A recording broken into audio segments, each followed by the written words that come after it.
দর্শক, আমি সামিয়া রহমান আছি আপনাদের সাথে এবং আমার সাথে আছেন কালিকা প্রসাদ ভট্টাচার্য, যিনি বাউলের জীবনযাপন না করেও তারা বাউলদের গান গান, দেশের মানুষের গান গান, আত্মার গান গান। আপনারা গানের দল হিসেবে পরিচিত।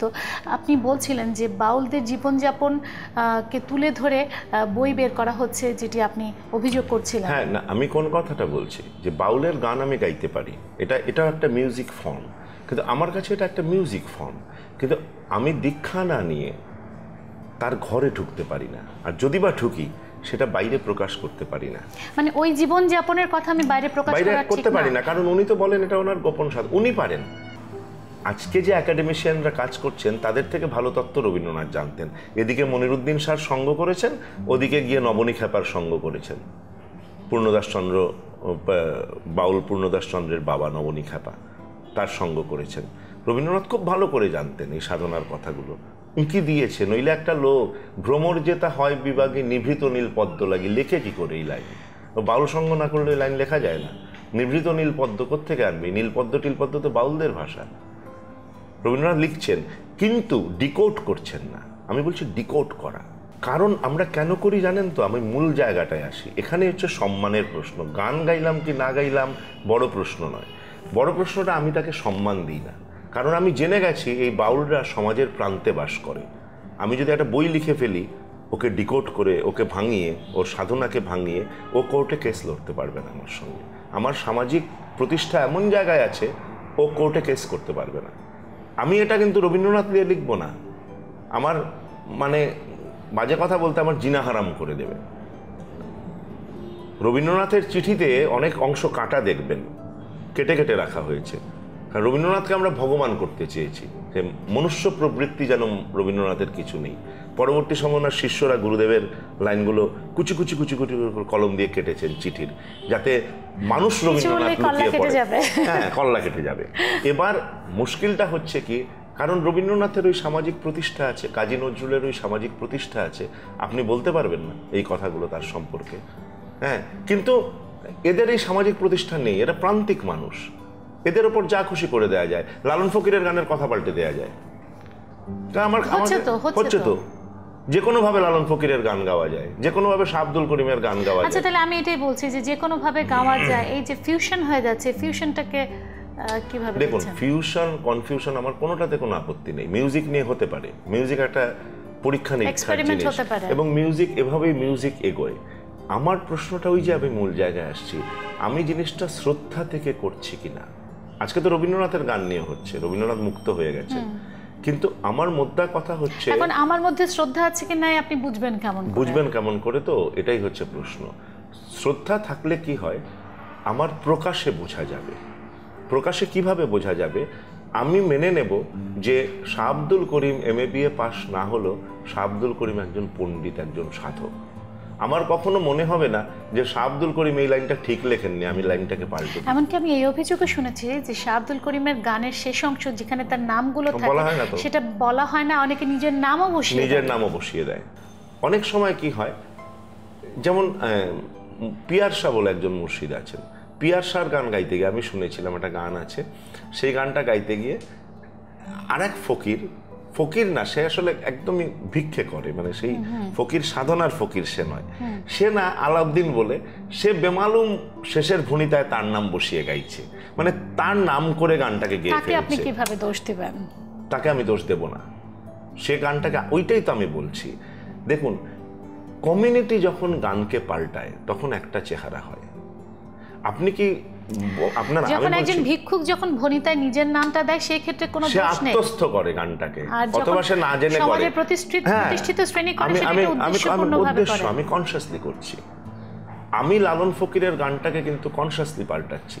কিন্তু লালন ফকিরের সময় যে গানটা গাওয়া হতো আর আজকে 150-200 বছর পরে কুষ্টিয়ার তার শিষ্যরা যে গানটা করেন, নিশ্চয়ই এক নয়, নিশ্চয়ই সেখানেও পাল্টেছে, কিন্তু ওই পাল্টানোটা না স্বাভাবিক পাল্টানো, ওটা আপনাকে মেনে নিতে হবে, নইলে গান মিউজিয়ামের গান হয়ে যাবে। তাহলে রবীন্দ্রসঙ্গীত নিয়ে অনেকে যারা বলছেন, যারা ওল্ড স্কুলের জনকরা আছেন বা ওল্ড স্কুলের সাথে জড়িত আছেন, তারা বলছেন যে কোনো রকমভাবে গানের কোনো রকম পরিবর্তন করা যাবে না। সেক্ষেত্রে তারা করেননি, তাদেরকে জিজ্ঞেস করুন না। কণিকা বন্দ্যোপাধ্যায়ের গান, সুচিত্রা একটা গান আমি বলছি, যে কোনো একটা গান এক্সাম্পলে নিয়ে আসুন, যে গান 3 জন গেয়েছেন, কণিকা বন্দ্যোপাধ্যায়, সুচিত্রা মিত্র, শান্তিদেব ঘোষ, 3 জন একদম খোদ জায়গার লোকেরা, 3 জনের 3 রকম গাওয়া, নোটেশন আলাদা, আমি গ্যারেন্টি দিয়ে বলে দিচ্ছি নোটেশন আলাদা। এটা তো একটা ক্রিটিক্যাল প্রশ্ন। এবার বন্যাদি যখন গান করেন, আমি কথা বলছি, প্রমোদে ডালিয়া দিনুমন, উনি একটা বিস্তার অঙ্গ করেন যেটা নোটেশনে নেই। এবার বন্যাদিরা বলেন আমরা এটা মোহরদির কাছে শিখেছি, কণিকা বন্দ্যোপাধ্যায় বললেন গুরুদেব এভাবে শেখাতেন, এটা নোটেশনে নেই। তো তারা করেননি, তারাই তো করেছেন। তার মানে গান আসলে পরিবর্তন হবেই না, এটা মিউজিয়ামে থাকার মতো বিষয় হয়ে যাবে। এবার কথা, আমি যে কথাটা বলছি, আমি যদি এটা কি আপনি এই বিশ্বাসটাকে আপনি আধুনিক যুগের মানুষ বলে মনে করছেন নাকি? এই বিশ্বাস সবচেয়ে বড় তো রবীন্দ্রনাথের ছিল। সঙ্গীত চিন্তায় কি লিখছেন, বারবার তো এটাই লিখছেন, বারবার তো একটা কথাই বলছেন যে গানটা জড়বস্তু নয়, বারবার নতুন আসবে, বারবার নতুনের শেখে কিন্তু অতীতকে স্বীকার করে নিয়ে নতুনের সাথে চলা, স্বীকার করে নিয়ে, শ্রদ্ধা করে নিয়ে। আমি যদি রবীন্দ্রনাথের গান করি, দেখুন আজকে আমাদের কলকাতার একটা সিনেমায় পাগলা হাওয়া গানটা ব্যবহার হয়েছে, পাগলা হাওয়া গানটার তাল পাল্টে দিয়েছে। এবার যে তালটা পাল্টেছে, রবীন্দ্রনাথ এই তালটা জানতেন, রবীন্দ্রনাথ এই তালটা জানতেন না এমন না, জেনে উনি এটাকে 6 মাত্রায় করেছিলেন। এবার তালটা পাল্টানোর পর বোঝা গেল যে এই 4 মাত্রার তালে এই গানটা ভালো লাগার নয়। কারণ দেখুন, রবীন্দ্রনাথ একটা ম্যাজিশিয়ানের মতো কম্পোজার। আমি বলি এরকম কম্পোজার পৃথিবীতে, আমি বলার কথা না, এআর রহমানকে একবার সিমি গারওয়াল একটা ইন্টারভিউ করছিলেন, ইন্টারভিউতে জিজ্ঞেস করেছিলেন যে ভারতবর্ষের শ্রেষ্ঠ কম্পোজারকে আপনার মতো। তো এআর রহমান মদন মোহনের কথা বলছেন, এর কথা সলিল চৌধুরীর কথা বলছেন, এআর রহমানের বাবা সলিল চৌধুরীর সঙ্গে কাজ করতেন, বলতে বলতে হঠাৎ থমকে গেছেন, বলছে আপনি কি বলিউডের কথা জিজ্ঞেস করছেন? তো সিমি গারওয়াল বলছে হ্যাঁ বলিউড ছাড়া। বলে না না, বলিউড ছাড়া there is a great composer in our country, কে? টেগোর হিমসেলফ। তখন সিমি গারওয়াল হাঁ করে যায়, তুমি টেগোরের গান জানো? বলছে আমি নোটেশন রিড করেছি, কমপ্লিট মিউজিক। বলছে he is a complete music itself. তো আসলে জিনিসটা কি হয় যে রবীন্দ্রনাথ ম্যাজিশিয়ানের মতো, ওই লেভেলের কম্পোজার পৃথিবীতে কজন এসছে? আজকে আমি একটা গান বাজনার মানুষ হিসেবে বলছি, টেকনিক্যালি বলছি, একটা লোক তাল বানিয়ে ফেলছে। হ্যাঁ, কিভাবে? প্রথম একটা গান ধরুন, জীবনে যত পূজা হলো না সারা, জানি হে জানি তাও হয়নি হারা, 7 মাত্রায় গানটা করছে, করে ওনার মনে হচ্ছে না গানটার বিষাদটা বেরোচ্ছে না। এবার এই তালটা কিভাবে যাচ্ছে, 1 2 3 1 2 1 2, উনি নিজে একটা তাল বানিয়ে ফেলছেন। কি করছেন? 1 2 3 1 2 1 2 3 1 2 3 1 2 1 2 3, একটা পজ পাচ্ছে। গানটা কি হচ্ছে? জীবনে যত পূজা হলো না সারা, জানি হে জানি তাও। গানটা নতুন এক মাত্রা পেয়েছে, একটা বিষাদ বের করে আনলো এই পজে গানটাতে। হ্যাঁ, এটা রবীন্দ্রনাথকে নিয়ে খেলা সোজা কথা নয়। সলিল চৌধুরীকে একবার জ্যোতিরিন্দ্র মৈত্র বলেছিলেন যে সলিল তুমি তো এত কাজ করছো, আমরা তো রবীন্দ্রসঙ্গীতও গাইছি গণনাট্যে, তুমি রবীন্দ্রনাথের গান নিয়ে একটু দেখো না। সলিল চৌধুরী বলেছিলেন ওটা না, আরেকটা রবীন্দ্রনাথ দরকার, রবীন্দ্রনাথের গানকে নিয়ে কিছু করতে গেলে আরেকটা রবীন্দ্রনাথ দরকার। কালিকা প্রসাদ ভট্টাচার্য, আপনি সাইজির আখড়ায় গিয়েছিলেন, কি অভিজ্ঞতা হলো? ভালো মন্দ দুটো। মন্দটা কোথায়? সাইজির আখড়ায় গেলাম, গিয়ে প্রথমত যেটা হলো, ভালোটা বলি, আমার একটা রোমাঞ্চ হলো, এটা সব জায়গায় আমার হয় না গেলে, মানে এটা খুব কম জায়গায় হয়েছে। এবং তখন আমি বিশ্বাস করলাম যে স্থান মাহাত্ম্য বলে একটা জিনিস আছে। কিছুই না, জাস্ট ঢুকেছি, রাত্রিবেলা ছিল সেটা। আমার এক বন্ধু, কুষ্টিয়ারি বন্ধু, মানে ওর সঙ্গে প্রথমে পরিচয়, ও হেঁটে হেঁটে নিয়ে গেছিল সাইজির আখড়ায়। তখন যিনি খাদেম ছিলেন, আমি এই মুহূর্তে তার নামটা এই মুহূর্তে ভুলে গেলাম। তো আর আজকে ধরুন সাইজি নিয়ে আমি অনেক কিছু জেনেছি, পড়াশুনো করেছি অনেকে, তখন কিছুই নয়, লালন ফকিরের গান শুনি, লালন ফকির সাধক গান 2-1টা হয়তো গাই, গেছি, মুহূর্তের মধ্যে না একটা কিরকম হয়ে গেলাম ওই হকের ঘরে ঢুকে, সম্মোহিত। হ্যাঁ, সম্মোহিত বা কি আমি ঠিক এটা বলে বোঝাতে পারবো না। তারপর ওই যে নাসির শাহ বোধ হয় ওনার নামটা, ওনার নাতি, উনি তখন বৃদ্ধ, ওনার নাতিকে বললেন যে একটু গান গাও, তো ও করতাল বাজিয়ে কয়েকটা গান গেয়ে শোনালো ওখানে বসে বসে। হ্যাঁ, তারপর আমরা এখান থেকে চলে এলাম, এসে আমার মনে আছে লালিম ভাই বলে একজন কুষ্টিয়ার, ওনার ওখানে গিয়ে বসে আমরা অনেক মজার উনি অনেক কিছু বলেছিলেন। ওই আমার কিন্তু লালনকে জানা হচ্ছে আস্তে আস্তে সাইজি সম্পর্কে, হ্যাঁ, যে কি ব্যাপারটা কি এখানে আখড়াটা কি। আর খারাপটা বলি, খারাপটা হচ্ছে তার আগে ঢাকায় তো আগে এসছি, ঢাকা থেকে লালন ফকিরের গান শুনতে শুনতে যাচ্ছিলাম। টিএসসির মাঠে লালন ওই ছেউড়িয়া, ঝিনাইদহ এর কিছু বাউলরা একটা করছিলেন, সেই সংস্থাটার নাম ছিল আহলে তরিকতে বাইত। হ্যাঁ, এবার সেই সংস্থাটায় আমি গান শুনছিলাম। এবার যে মানুষটা ভাষ্য দিচ্ছেন তিনি কিন্তু একজন সুটকুট পরা ভদ্রলোক, আমি নাম জানি না। হ্যাঁ, তিনি ভাষ্য দিচ্ছেন আর বাউলরা গাইছেন। আমি বললাম সর্বনাশ, এই লালনকে তো আমি চিনি না। মানে আপনি বৈষম্যটার কথা বলছিলেন, এই লালনকে চিনি না। এবার কালিকা প্রসাদ ভট্টাচার্য, আমরা কখনোই এই জাতীয় গান তাদের মুখে মানায় না যারা এই জীবন যাপন করে না, ব্যাপারটা কি তাই হয়ে যায়? আমি না, গান কিন্তু বাউলরাই গাইছিলেন, কিন্তু যিনি ভাষ্য দিচ্ছিলেন তিনি রীতিমতো লালনকে প্রায় একজন পুরুত বা মৌলবী বানিয়ে ছেড়েছেন। উনি ব্যাখ্যা করছেন কিন্তু, এবং আমার দেখুন নাম বলতে কোনো আপত্তি নেই, আমি ওনাকে খুব বড় কবি হিসেবে আমি মানি এবং জানি। উনি অনেক চমৎকার গানও তৈরি করেছেন, ফারাদ মাজার। তারপর গিয়ে ওনার একটা বই পড়লাম, লালনের দৈন্য গান, সেই কুষ্টিয়া আখড়ার সামনেই ওনার একটা পড়ে তো আমার চক্ষু চড়ক গাছ হয়ে গেল যে এরকম একটা শিক্ষিত মানুষ লালন ফকিরকে কোথায় এনে নামালো। আমরা লালন ফকিরের একটা গান নিয়ে একটা বিরতিতে যাই।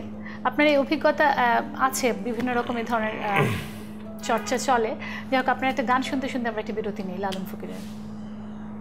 ওরে কে বা ঘুমায়, কে বা জাগায়, কে কারে দেখায় স্বপন,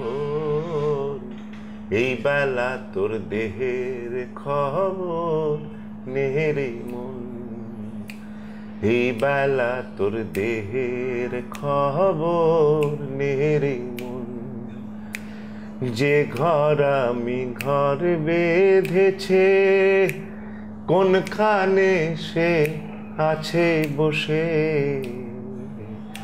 ওরে সিরাজ সাই কহে তাই না ভেবে, দিন তো বয়ে যায় লালন, এই বেলা তোর দেহের খবর নেরে মন।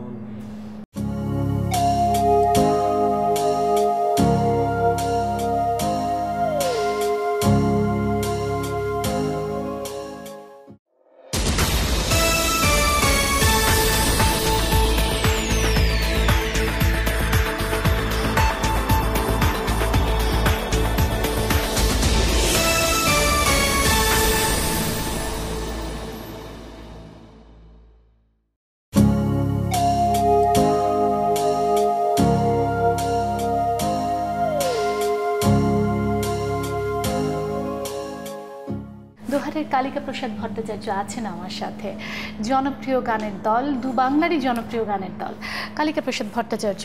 আপনি শিল্পীদের কথা বলেছেন এবং আমাদের এই অঞ্চল দু বাংলারই আমি বলছি, এখানকার লোকজ গানগুলোকে আপনারা তুলে ধরছেন।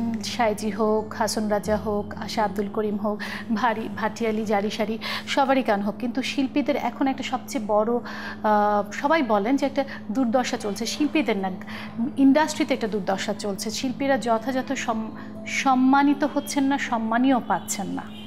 ঠিকই তো, লোকশিল্পীরা আরও বেশি সেটা পাচ্ছেন না, এটা তো সত্যি কথা। এবার দেখুন, এইটা একটা বড় জিনিস, এটা তো প্রথমত সব মানুষকে সচেতন হতে হবে। হ্যাঁ, কারণ লোকশিল্পীদের আমরা কি ওই মর্যাদাটা দিই? আমরা দিই না। তো সম্মানীয়র চেয়েও বেশি কথাটা সম্মান দিই না, সম্মান দিই না বলেই সম্মানীয় দিই না। আমরা একটা সহজ সত্য স্বীকার করতে পারি না যে ধরা যাক,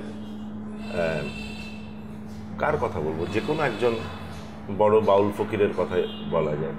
ধরুন রশিদ খান অসাধারণ ক্লাসিক্যাল গান করেন। এবার এটা সত্যি কথা যে একজন বাউল সে রশিদ খানের মতো গান শেখেনি, গান গাইতেও পারবে না, সুযোগটি পায়নি। আপনার আবার এটাও সত্যি কথা, রশিদ খানও তার মতো লালন ফকিরের গান গাইতে পারবে না। ধারাটাই তো আলাদা, কিন্তু সম্মানের জায়গা থেকে আমরা ওটাকে বেশি সম্মান দিই। প্রান্তিক বলে আমরা প্রান্তিক বলে আমি বারবার এই জায়গাটায় ফিরে এসেছি। এটা একটা সামাজিক সমস্যা, এটা খালি গান বাজনা দিয়ে সেভ করা যাবে না। গান বাজনা দিয়ে যতটুকু করার কথা না, এটা আমরা দোহার আমরা কাজ করি। কালিকা প্রসাদ ভট্টাচার্য কলকাতায় বা ভারতবর্ষের কথা বলছি, ভারতে এই লোকজ গান কতটা জনপ্রিয় বা কতটা আপনারা তুলে ধরছেন, বিশেষ করে কলকাতার কথা যদি আমি বলি, আপনাদের কাছ থেকে আমরা শুনেছি, আপনারাই অনুযোগ করেন যে কলকাতায় বাংলা উঠেই যাচ্ছে, একেবারে হিন্দি ইংরেজির একটা মিশ্রণ চলছে। হ্যাঁ, কলকাতায় উঠে যাচ্ছে, সত্যি কথা উঠে যাচ্ছে বলবো না, মানে হিন্দি ইংরেজির কলকাতাটা তো একটা বিশাল বড় জায়গা, ফলত বাংলা উঠিয়ে দেওয়া এত সহজ নয়। প্রচুর বাঙালি সেখানে বাস করেন, কিন্তু আজকে যে শিক্ষা ব্যবস্থা, আজকে যেভাবে ছেলেমেয়েরা শিক্ষিত হচ্ছেন, বাবা মারা ইংরেজি স্কুলে পড়াতে বেশি উৎসাহী, ছেলে মেয়ে ইংরেজি জানলে বেশি ভাগ্যবান মনে করেন। হ্যাঁ, ভবিষ্যৎ ভালো হবে, এবং এটা খানিকটা সত্যিও। এটাকে যে আমি একদম উড়িয়ে দিতে পারবো তা নয়, কারণ আজকে আমার ছেলে বা মেয়ে যদি ইংরেজি না শিখতে পারে, সে তার প্রতিযোগিতার দৌড়ে, সেই প্রতিযোগিতার যুগে আপনারা আসলে কিভাবে টিকে থাকবেন বলে মনে করেন? এটা আমাদের শেকড়ের টান বলে টিকে থাকতে পারবেন? আমাদের টিকে থাকাটা বড় কথা নয়, গানটাকে টিকে থাকবে। গানের কথাই বলছি, গানটা টিকে থাকলে টিকে থাকবে। দেখুন, একটা জিনিস তো কিছুদিন আগে প্রমাণ হলো, আপনি যেটা কথাটা বলছিলেন, এই যে আমরা যখন গান গাইতাম প্রথম দিকে, ধরুন একটা কোনো টিভিতে লোকসঙ্গীত হবে, তো আমরা বলতাম যে আমরা গাইছি, আমাদের সঙ্গে অমুক বাউলকে নিয়ে আসুন বা অমুক একজন লোকশিল্পীকে নিয়ে আসুন। বলতো না, তোমরা গেয়ে দাও, ওদের গান এই টিভি মিডিয়া ফিডিয়া এগুলো নেবে না। কিন্তু জি সারেগামাপাতে তো আমি এটা প্রমাণ করলাম যে এখানে কয়েকশো লোকশিল্পী এসে পারফর্ম করলেন, যাদের মানুষ বাংলাদেশ বাদ দিন, পশ্চিমবঙ্গের শিল্পী এরা, পশ্চিমবঙ্গের তার পাড়াই তাকে চিনত না। বলরাম হাজরা, তার ঢোল দেখে নাচছে আজকে সারা পশ্চিমবঙ্গের মানুষ। সে যে ঢোল বাজায়, সে আলিপুরদুয়ারের কটা লোক জানতো। আমাদের এখানকার গান সম্পর্কে, আমাদের এখানে যারা গান গাইছেন বা লোকজ গানকে তুলে ধরছেন, বাউলরা তো তুলে ধরছেন এই যুগের পর যুগ ধরে, তাদের কথা ছাড়াও আপনাদের মতো করে যারা তৈরি করছেন, তাদের সম্পর্কে আপনাদের কতটুকু ধারণা আছে, বা এই বাংলার গান সম্পর্কে কতটুকু ধারণা আছে? এই বাংলার গান সম্পর্কে আমার মোটামুটি ধারণা আছে, নানা রকম। আজকে থেকে না, এই বাংলা আগেও যা গান হতো, আধুনিক গান হতো, যারা আধুনিক গান গাইতেন, আমার অসম্ভব ভালো লাগতো সাবিনা ইয়াসমিনের গান, ফেরদৌসী রহমানের গান। এদের গান আমার একটা সময় আর কি, এটা হচ্ছে আমরা ছোটবেলায় এদের ফেরদৌসী আপার একটা এসো গান শিখি বলে তখন বাংলাদেশ টেলিভিশনে আমরা এটা দেখতাম রীতিমতো হাঁ করে বসে। আর এখন তো কোনো দেখার সুযোগ নেই। না, এখন দেখার সুযোগ নেই। আচ্ছা, আমরা কিন্তু ঠিকই গিলে বসে আছি সবকিছু। মজাটা এটা একটা অসম্ভব একটা কি বলবো অসাম্য আর কি, যে কলকাতায় আমরা একটা চ্যানেল ছাড়া বাংলাদেশের কোনো চ্যানেল দেখতে পারি না। কোন চ্যানেল? চ্যানেল আই দেখা যায়, আর দুটো এটিএন বাংলা দেখা যায়, এটিএন বাংলা আর চ্যানেল আই দেখা যায়, কিন্তু আর বাংলাদেশের কোনো চ্যানেল দেখা যায় না কলকাতায়।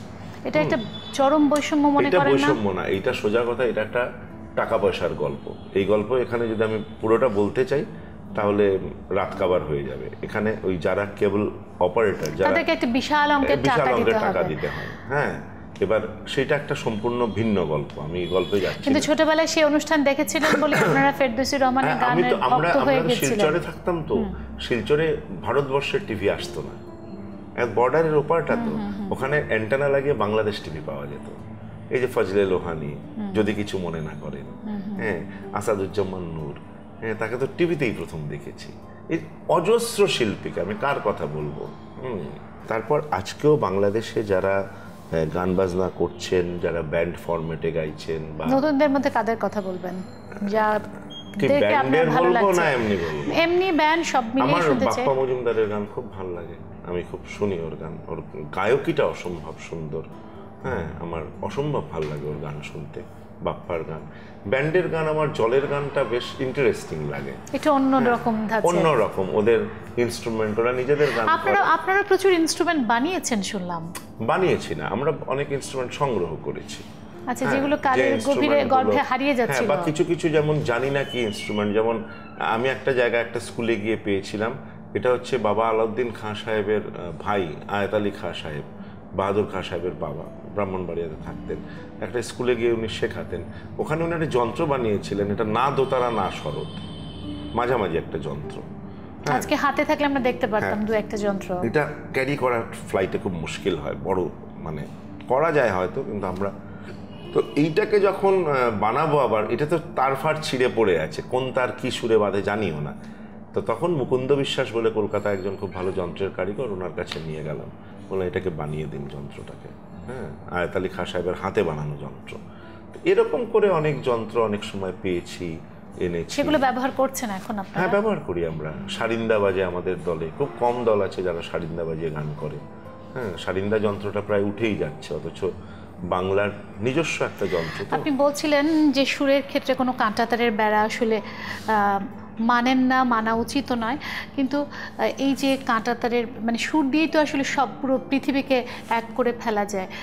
সুর দিয়ে আপনাদের পরিকল্পনা কি আছে? আমার পরিকল্পনাটা তো আমি সারা জন্ম করতে পারবো না।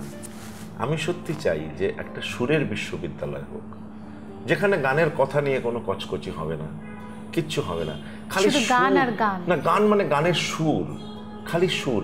সুরের খুব ইন্টারেস্টিং জায়গা আছে।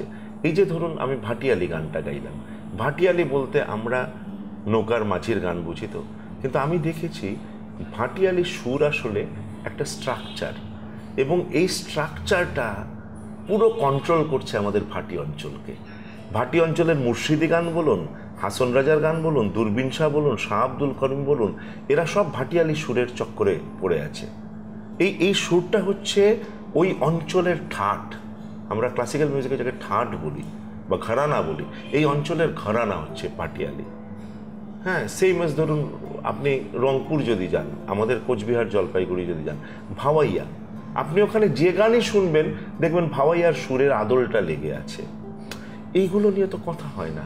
এবার দেখবেন একটা আদিবাসী গান, সেখানে 3টে নোট ব্যবহার হচ্ছে, অথচ ভাটিয়ালিতে দেখবেন 7টা নয় 9টা 10টা কোমল নোট লাগছে। কি করে লাগছে? নদী পারের গান তো, নদী মানেই হচ্ছে সিভিলাইজেশন, অন্য দেশের লোক আসা। আজকে ধরুন সিলেটের ধরুন কালাসার গান, হ্যাঁ, আরে কেউ না দুনিয়ায় রবে, বিয়ার দোলায় যাইতে হবে, দিন থাকিতে করো সবে, বিয়ার ভাবনা। এই সুর সিলেটের লোক থেকে, এটা তো একদম মধ্যপ্রাচ্যের সুর। তাহলে আপনাকে খুঁজতে হবে ওই শাহজালাল এসছেন তার 360 আউলিয়া নিয়ে, আস্তে আস্তে তো খালি সুফি নিয়ে আসেননি, সঙ্গে সুরও নিয়ে এসছেন। ময়মনসিংহ অঞ্চলের গানও তো আপনাদের কাছে আছে, আপনাদের সিলেট, ময়মনসিংহ, তারপরে আর কোথায় কোথায় গান সংগ্রহ করেছেন? না, গান অনেক জায়গায়, কুমিল্লার গান, মনমোহন দত্তের গান আমরা গাই, হ্যাঁ, ঢাকার দ্বিজদাসের গান গাই, গান অনেক জায়গারই গাই, গান খালি যে সিলেটের তা গাই না। আমি একটা ইনস্ট্যান্স দিলাম। ফলত আমি চাই যে একটা সুরের বিশ্ববিদ্যালয় হোক। হ্যাঁ, এটা যদি কেউ করতে পারতো না, যে কোনো জিনিস, আমি বলছি আমরা সুর দিয়ে ভাবি না। আমরাই কখনো ভেবেছি যে রবীন্দ্রনাথের এত গান শুনি, আপনি খেয়াল করে দেখবেন রবীন্দ্রনাথ তার গানে যত জায়গায় কি, কোথায়, কেন এই শব্দগুলো ব্যবহার করেছেন, উনি সুরের মধ্যে একটা প্রশ্ন তুলেছেন। যেমন ধরুন, তিমির অবগুণ্ঠনে বদন তবু ঠাকি, কে তুমি, কে তুমি, কে তুমি মঙ্গলে। এই দেখুন, এই কেটার মধ্যে একটা মানে, আপনি যখন কাউকে জিজ্ঞেস করবেন কে, আপনি কে জিজ্ঞেস করবেন না তো, কে সুরের মধ্যে আছে। আপনি যে কোনো রবীন্দ্রনাথের ফর এনি ড্যাম সং, ধরুন চণ্ডালিকা, কি যে ভাবিস তুই অন্য মনে, এই যে কি যে ভাবিস, সুরটার মধ্যে লোকটা প্রশ্ন তুলে দিয়ে যায়, পুরো মনের ভাবটা সুরের মধ্যে সুরে চলে আসে। ও সুরে কথা বলছে, আসলে সুর দিচ্ছে না, সুরে বলছে। তো আমাদের বাংলায় এত সুর আছে, খালি লোকসুর বলবো না, তারপর নানা রকম আধুনিক সর্জন হয়েছে। বাংলায় শাস্ত্রীয় সঙ্গীতের ঘরানা আছে, যেটা বিষ্ণুপুর ঘরানা, যার ছাত্র রবীন্দ্রনাথ যদুভট্টের কাছে গান শিখতেন। তো আমাদের একটা সুরের বিশ্ববিদ্যালয় হবে না? আমরা গান বললেই খালি কথা নিয়ে কচকচি বলে, লালন ফকির অমুক গানে, লালন ফকিরের ভাবুন তো একটা জায়গায় যে গেরাম বেড়ে অগাধ পানি,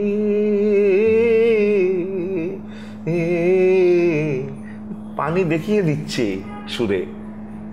এই লোকটা তো সারেগামা জানতো না, কি করে হলো? বা তার শিষ্যরাও যদি কেউ ওই সুর করে থাকেন, আমি কথায় ধরে নিলাম, সেও তো সারেগামা জানে না, সে পানি দেখাচ্ছে কি করে? এই যে ঢেউটা খেলিয়ে যাচ্ছে, হ্যাঁ, মানে এই সুর নিয়ে কেন কাজ হবে না?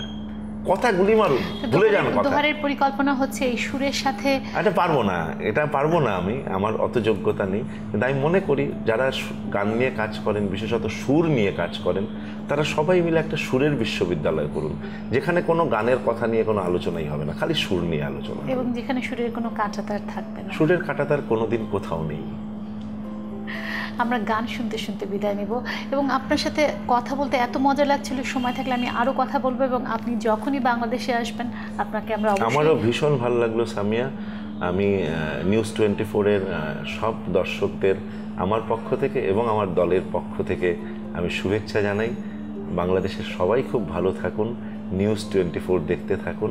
আর আপনার সঙ্গে আড্ডা মেরে আমার এত আনন্দ পেলাম, আমি এটা মন থেকে বলছি। সব জায়গায় আড্ডা মেরে আড্ডা হয় না, এটা নেহাত প্রশ্ন উত্তরের পর্ব। আমি আড্ডাই মারতে এসেছি, আপনার সঙ্গে আড্ডাই দিলাম কিন্তু বসে। আমি ধন্য। এবং দাদা, যাওয়ার আগে গান শুনতে শুনতে যাবো কিন্তু। হাসুন রাজায় কয় আমি কিছু নয় রে, আমি কিছু নয়, অন্তরে বাহিরে দেখি, অন্তরে বাহিরে দেখি, কেবল দয়াময় রে। হাসুন রাজায় কয়, হাসুন রাজায় কয় আমি কিছু নয় রে, আমি কিছু